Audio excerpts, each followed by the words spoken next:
السلام عليكم ورحمة الله وبركاته.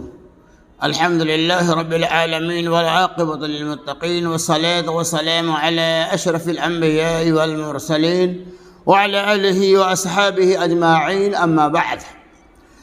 عن أبي أيوب الأنصاري رضي الله عنه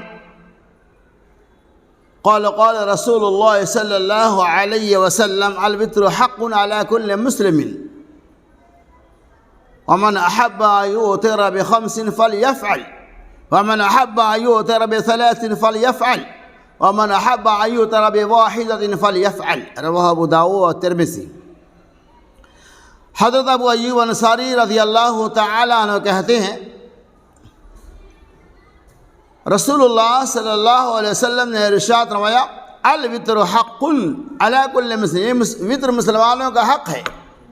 ومن احب ان یوتر بخمس، پس تم میں سے کوئی آدمی اگر 5 رکعت وتر پڑھنے کو پسند کرتے تو فلیفعل، اسے چاہیے کہ وہ 5 رکعت پڑھے. ومن احب ان یوتر بثلاث، اور اگر کوئی آدمی 3 رکعت وتر کو پڑھنا پسند کرتے ہیں تو 3 رکعت وتر پڑھے، فلیفعل، اسے چاہیے وہ 3 پڑھے.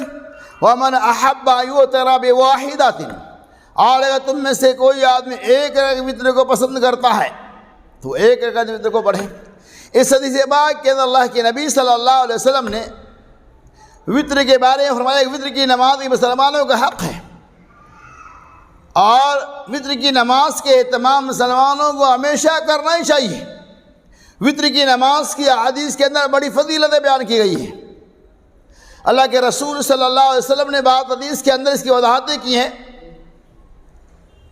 کہ اللہ تبارک و تعالی نے تم کو ایک ایسی نماز دے رکھی ہے جو نماز عشاء اور طلوع فجر کے درمیان ہے، وہ وتر کی نماز ہے، جس کا ثواب اللہ کے رسول صلی اللہ علیہ وسلم سرخ اونٹ صدقہ کرنے کے برابر، سرخ اونٹ کے برابر اللہ تبارک و تعالی ثواب عطا فرماتا ہے. وتر کی نماز پڑھیں گے تو اللہ تعالیٰ سرخ اونٹ کے برابر آپ کو ثواب عطا فرمائے گا. اسی وتر کے بارے میں محمد رسول اللہ صلی اللہ علیہ وسلم فرمایا کہ وتر مسلمانوں کا حق ہے. تو اب وتر 5 3 1 جس طرح سے بھی چاہے آپ پڑھ سکتے ہیں. بعض لوگ جو اعتراض کرتے ہیں کہ 1 رکعت وتر کی نماز ہے ہی نہیں، وہ سراسر غلط ہے.